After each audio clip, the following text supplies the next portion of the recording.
자, 김민수 관련해서 좀 이야기를 해볼게요. 오늘 오프닝에서도 이야기를 했는데 이 국힘 최고위원이 되고 나서 원래 좀 강경 발언을 하는 그런 사람이었는데 대변인 시절에도 좀 이제 문제 발언을 했다가 사퇴하기도 했거든요. 근데 최고위원 되니까 이제 어디 선이 없어요. 적당한 선이 없고 막 달려갑니다. 계엄도 옹호하기 시작했습니다. 맞아요. 이 사람 그냥 둬도 되는지 모르겠어요. 김민수 최고위원이 지금 공당인 제1야당 국민의힘 지도부입니다. 근데 이런 자가 공개적인 방송에 나와서 아주 신나게 아까 말씀하신 것처럼 계엄 옹호 발언을 지금 완전 쏟아내고 있는 건데요. 이렇게 반헌법적 극우 발언이 발언을 계속 이 김민수 최고위원 지속한다면 방송과 그리고 신문 지면에서 반드시 퇴출시켜야 된다고 생각합니다. 저는. 네. 그리고 또 CBS 박재홍 앵커님이 그 이야기를 끊고 다음 주제로 넘어갔다 이렇게 진행을 한다고 말씀하셨는데 정말 저는 큰 박수를 드리고 싶거든요.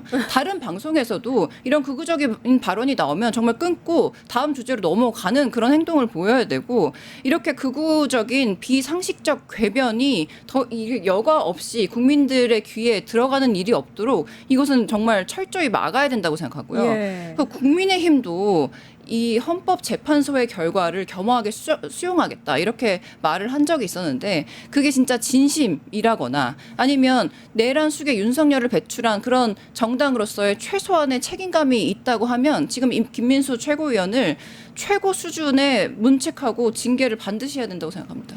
그 비상계엄이 국민들을 불안하게 할 의도가 없었다라는 식으로 김민석 최고위원이 얘기를 했다는데 이제 살다 이런 헛소리는 처음 들어봅니다. 저는 잠도 못 잤어요. 이거는 몇 달을. 정치적 발언이 아니라 망언이고 희대의 거짓말입니다. 계엄 상황에서 다들 어떤 밤을 보내셨는지 기억이 나죠? 예. 제가 아는 사람 유서 쓰고 달려간 사람도 있어요. 아. 아이가 2명인데 민주당의 한 구의원인데 엄마 정치인이거든요. 아이들을 껴안고 울면서 나왔다는 거 다시는 못 볼 수 있다. 계엄 현장에 있던 한 남성을 제가 직접 만나서 얘기를 들었는데 모든 단체의 대화방 카톡방에다가 저는 누구누구입니다. 저는 지금 국회 앞에 있습니다. 다 썼대는 거예요. 왜? 본인이 이날 밤 혹시라도 생명을 잃으면 내가 어디 있는지 우리 가족들이 와서 시신을 수습해줘야 되니까. 그래서 태어나면서 그렇게 많이 운 적이 없다라는 거예요. 부인한테 나 지금 국회 앞에 그러면서 막 울면서 이렇게 보냈다. 내가 죽을 수도 있다라는 공포를 느꼈음에도 시민들이 나갔던 그날 밤을 기억하는 많은 사람들에게 또 다른 가해를 한 겁니다. 성관이 직원들 중에 일부가 아직도 정신과 치료받는다는 얘기가 있더라고요. 왜냐하면 총을 들고 들어왔잖아요. 예. 총을 들고 와서 앞에서 하는데 누가 이 정신적 트라우마가 없겠습니까? 그러니까 지금 많은 국민들이 당시에 고통에도 불구하고 민주주의를 지켜놨지만 계엄 밤에 직접적으로 피해를 입었던 많은 사람들을 생각할 때 공당의 최고위원이라는 사람이 이런 발언을 해서는 안 됩니다. 이건 명백한 2차 가해이고 이건 범죄 수준에 달하는 발언이다. 그래서 우리 이재혜 부대변인 말씀에 공감을 하는 게 이건 최고위원 자리도 박탈해야 되고 당에서 징계위원회 수집해서 징계를 해야 될 정도의 망언입니다. 당시에 저희 뉴스토마토 기자가요, 이 계엄군이 케이블 맞아요. 타이로 포박하려고 했다는 그 증언을 했거든요. 근데 이 김민수 최고위원은 그 방송에 나와서 국회 앞에서 분명히 집회와 시위가 있었는데 어떤 분들도 강경 진압한 사례가 없다. 대통령 의중은 어떤 국민도 다치게 하고 불안하게 할 의도가 없었다. 이렇게 얘기를 했거든요. 그리고 또 현재는 윤석열 탄핵을 판결할 어떤 권한도 없다. 이게 계속 선을 넘고 있어요.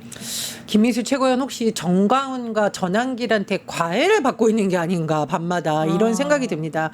아무리 강경 지지층의 지지에 힘입어서 최고위원에 당선됐다 하더라도 그 사람들이 원하는 발언을 해주는 게 정당의 정치인이라든가 최고위원들이 할 발언이 아니다. 전 이렇게 꼭 말씀을 드리고 싶고요.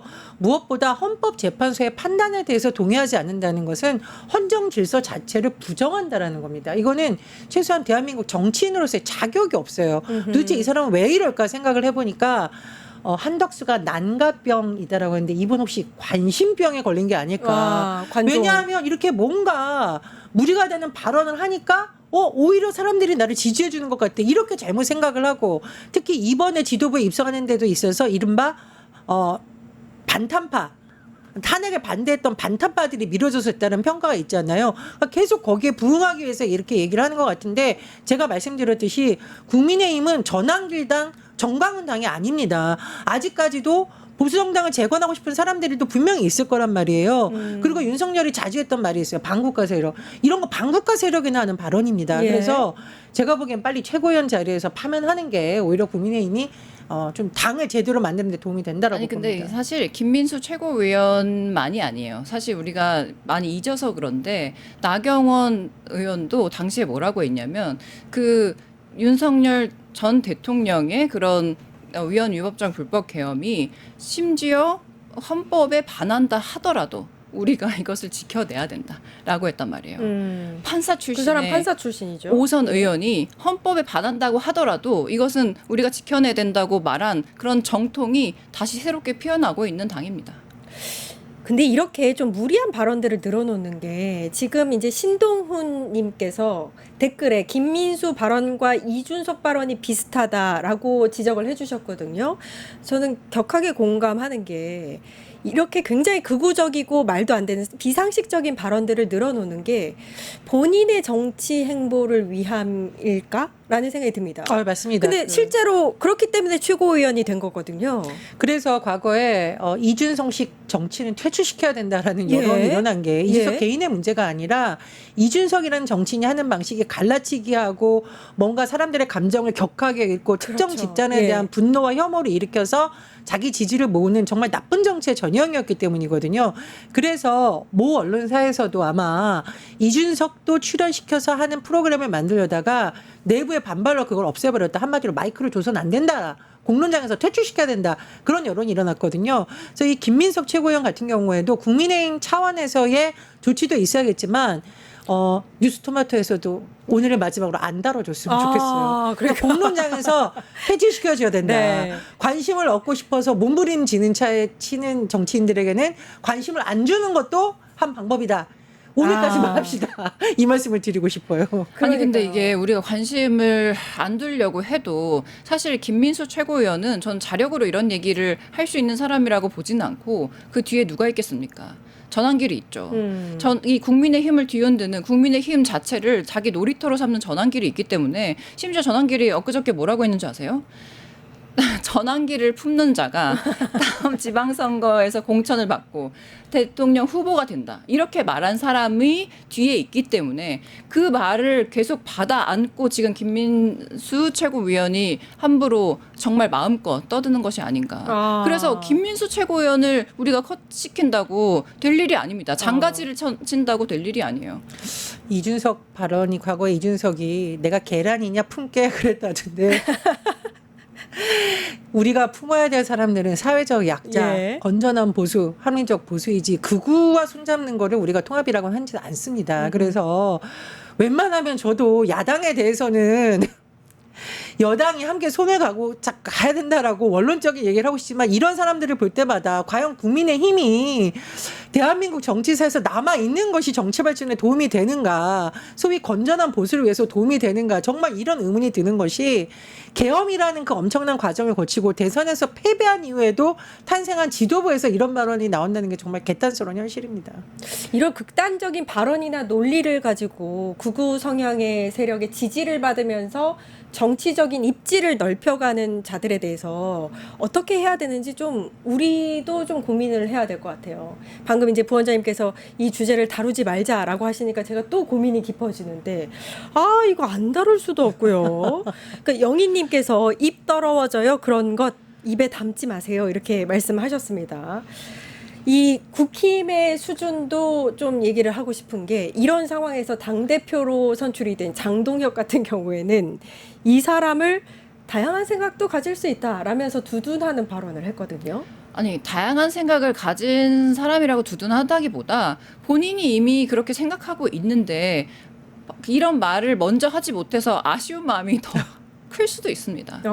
그러니까 이런 발언을 쏟아냈기 때문에 더 이 극우 세력의 지지를 받고 있는데 지금 이 스포트라이트를 한 몸에 받는 김민수 최고위원 너무 부럽다. 이렇게 생각할 수준의 지금 당 대표이기 때문에 또 사실 장동혁이 당 대표이지만 또 아까처럼 말씀드리겠지만 장동혁의 대표처럼 보이십니까?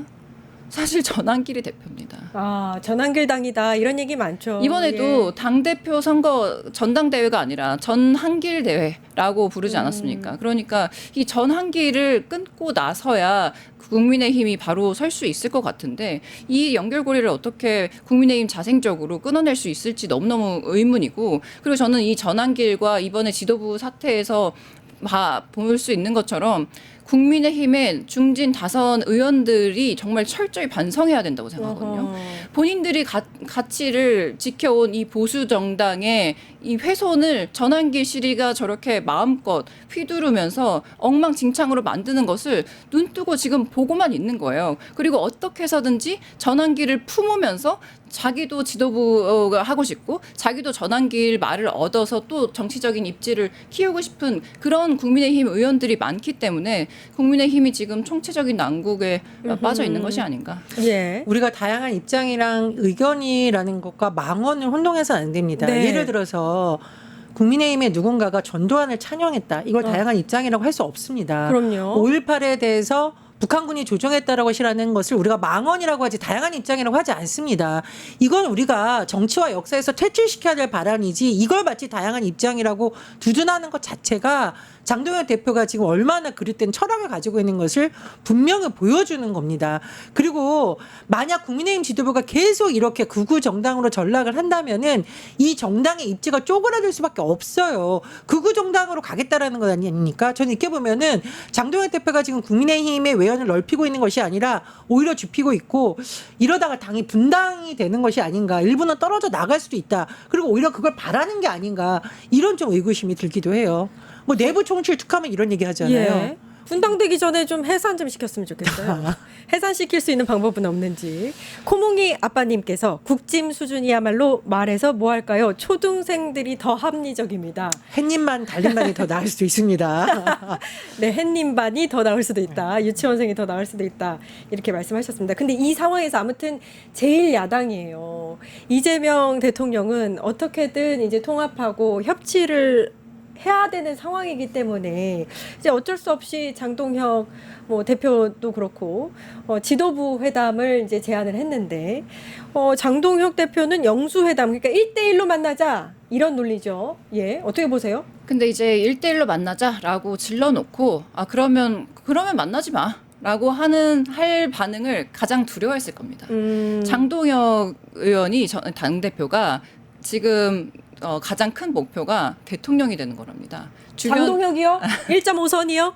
주변에 말을 엄청 많이 하고 다닌대요. 본인의 꿈은 대통령이다. 그래서 어떻게든 이재명 대통령과 둘이 앉아있는 그런 투샷을 누구보다도 간절히 찍고 싶은 사람이 바로 장동혁 대표일 거거든요. 그래서 이렇게 크게 질렀는데 왜냐하면 이 전환길과 이 지지자들이 보고 있기 때문에 크게 질렀는데 그럼 어쩔 수 없지. 그럼 다음에 하자라고 혹시 이재명 대통령이 말하는 것을 가장 두려워할 텐데 그래서인지 그 다음 날인가 다다음 날에 그러면 여당 대표도 같이 있는 그런 자리도 수용하겠다. 뭐 의제만 다시 한번 조율해 보자라고 한 발 물러서는 모습도 보이기도 했어요. 그래요? 그러니까 전환길은 어떻게 해서든 뭐 말 바꾸기를 해서든 어쨌든 이재명 대통령과 함께 앉는 그림을 어떻게든 만들고 싶어 할 거다. 근데 함께 앉는다고 대통령이 되진 않을 텐데 좀 무리한 꿈을 꾸고 계신 게 아닌가? 글쎄 뭐 제가 그냥 추론컨대 대통령이 지금 한미 정상회담을 통해서 어떤 외교적 성과를 거뒀고 앞으로 국회에서 어떤 거를 좀 협조해 달라 이런 당부를 하기 위해서 야당에 지금 손을 내밀고 있다고 봅니다. 그런데 우리가 여야 진보 보수를 떠나서 반드시 국회와 정부가 힘을 모아야 되는 이슈가 바로 외교 이슈입니다. 외교, 안보, 경제 이슈는 여야가 없어요. 왜냐하면 지금 트럼프 정부에서 앞으로 어떻게 우리에게 다시 관세 협상을 요구할 수도 이게 나라의 명운을 좌우할 수 있는 굉장한 중요한 의제입니다. 그래서 장동혁 국민의힘 대표가 지금 자기 정치를 하거나 이벤트를 할 생각을 한 것이 아니라 이 어려운 시기에 어떻게 대통령과 머리를 맞대고 국난을 헤쳐나가야 될지 진정성을 보여야 되는 거지 이걸 가지고 내가 내 정치를 한번 해보겠다. 이벤트를 하겠다. 이런 수준 낮은 정치를 해서는 안 됩니다.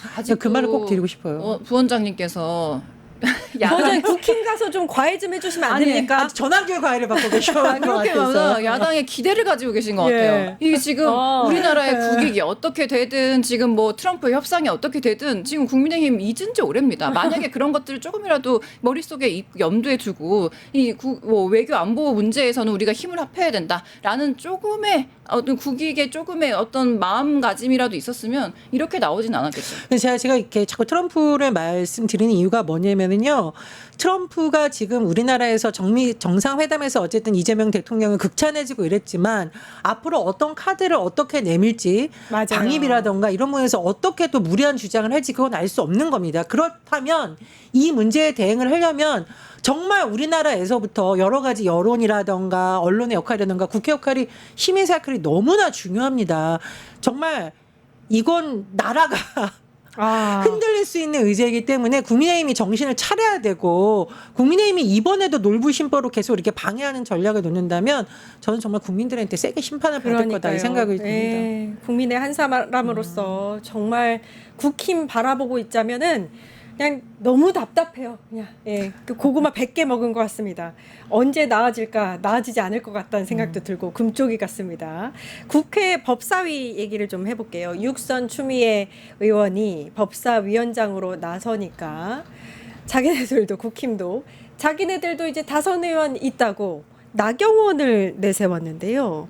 나경원을 간사로 뽑았어요. 근데 이 나경원 지금 이제 그 재판 중 아닙니까? 재판 받고 있는 사람이 그렇죠. 간사로 법사위 간사로 되는 게 맞느냐 뭐 이런 얘기도 나오고요. 아니 지금 국민의힘에서 보여주는 행태는 무엇이 맞고 그르냐, 뭐 수치심이 있느냐 없느냐 이런 사정을 뛰어넘는 그런 행태를 보이기 때문에 재판을 받고 있다고 하더라도 아 그래 추미애 우리는 나경원 이렇게 지르는 모습이 정말 또 국힘스럽다라는 생각이 일단 들고 이게 또 국힘 그 나경원 의원은 5선에 62세고 추미애 의원은 6선에 67세입니다. 그런데 이 둘이 싸웠을 때 누가 이길까요? 근데 나경원이요. 네. 너무 그 존재감이 없어요. 지금도 이제 사진에 계속 나왔는데 바캉스 국회 본회의장 앞에서 바캉스 할 때도 아무 존재감이 없었잖아요. 누가 이기긴 누가 이겨요. 추미애가. 아니 근데 저는 이기죠. 어떤 우려가 걱정이 되냐면 정상적인 사람은 그렇지 않은 사람을 못 이깁니다. 아이고야. 그래서 걱정이 된다. 네. 근데 이제 추미애 의원도 뭐 지방선거에 나간다고 알려져 있고 그리고 나경원 의원도 경기 서울시장 생각하고 있다고. 네. 예. 그렇다고 하면 더더군다나 본인의 그 빠루부터 시작된 본인의 어떤 비정상적인 DNA를 최대한 발휘하려고 지금 할 것이 아닌가. 왜냐하면 당대표 선거에 지난 당대표 선거에 있어서도 아니죠. 그 대선 경선에 있어서도 뭐 무슨 드럼통 발언 뭐 이런 것을 굉장히 극우적으로 쏟아냈는데도 컷오프가 되지 않았습니까? 그러니까 아까 말씀하신 것처럼 아무리 그렇게 한다고 하더라도 인기가 없고 주목도가 떨어지지만 그렇기 때문에 더 무리를 할 것이다. 그래서 좀 걱정이 됩니다. 예. 저는 추미애 의원과 나경원 의원은 상대가 안 되죠. 안 되죠. 이게 좀 언론에서 두 분 다 뭐 판사 출신이다. 그리고 여성이다. 중진 의원이다. 이렇게 그림을 자꾸 만들어 주려고 하는데 사실 추미애 의원의 삶은 말 그대로 개혁에 있어서 자기를 희생해온 그런 삶을 최근에 특히 계속 했습니다. 그래서 한마디로 추다르크를 하면 우리가 이제 개혁의 전사라고 부른 거고 나경원 의원은 나밖에 몰라 전사라고 해야 될까요? 그 빠른 사태, 국회에서의 네. 폭력 사태로 있어서 많은 국민의힘 정치인들이 기소되거나 굉장히 정치적으로 타격을 많이 입었거든요. 원성이 자자하다고 들었어요. 왜냐하면은 동료 의원들은 제대로 보호해주지 못하고 이 사태를 사실상 만든 사람이 자기만 국회에 남아서 자기 정치를 하고 있다. 예. 이런 비난이 일고 있거든요. 그리고 국회를 폭력의 자구로 만든 것은 정치를 개혁하는 것과는 거리가 멀죠. 오히려 동물국회로 만들었다. 이런 비난을 받고 있기 때문에 개혁 전사와 나만 살자는 전사를 비교하는 것 자체가 좀 맞지 않는다. 저는 이런 생각이 듭니다. 예.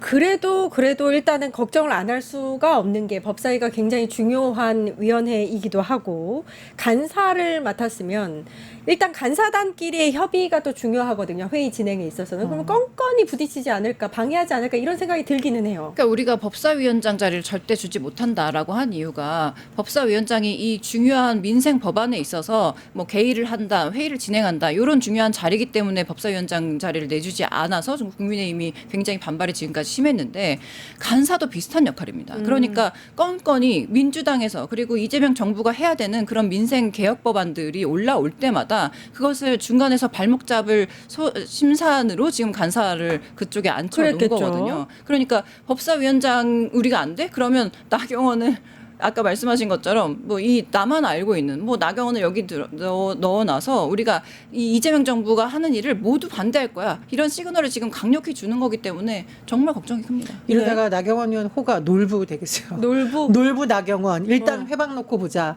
일단 파행시키고 보자. 일단 가로막고 보자. 이렇게 될까봐 굉장히 우려가 됩니다. 그러나 의석수라던가 또 추미애 위원장의 리더십을 볼 때 국민의힘이 그렇게 사사건건 방해한다고 해서 다 막을 수는 없다. 오히려 나경원 의원이 그동안 쌓아놓은 것마저도 다 오히려 자기의 정책 자산을 무너뜨리는 일이 될 거라고 생각을 하고요. 제가 왜 자꾸 얘기를 하냐면 과거에 이인영 원내대표와 나경원 원내대표 체제가 여야가 부딪힌 적이 있습니다.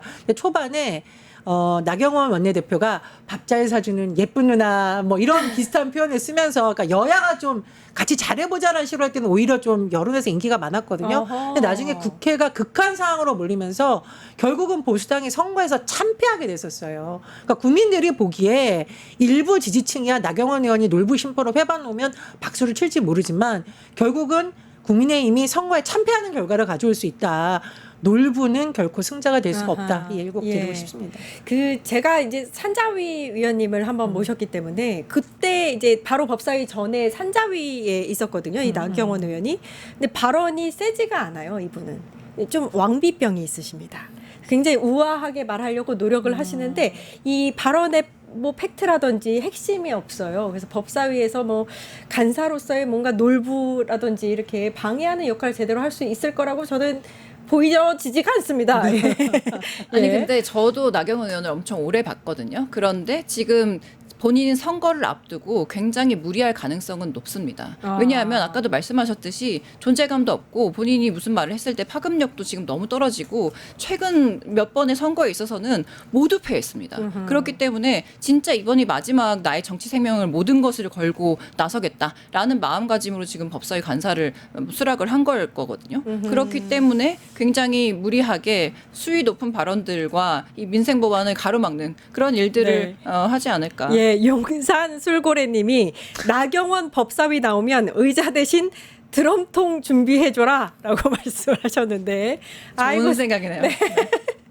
너무 재밌습니다. 정치하는 언니들 여기까지 하겠습니다. 전예현 민주연구원 부원장님, 이지혜 전 더불어민주당 상근 부대변인님 고생해 주셨습니다. 감사합니다. 네, 이어서 김창현의 창이 방송되고요. 저는 내일 4시 50분에 다시 찾아뵙겠습니다. 함께해 주신 여러분 감사합니다.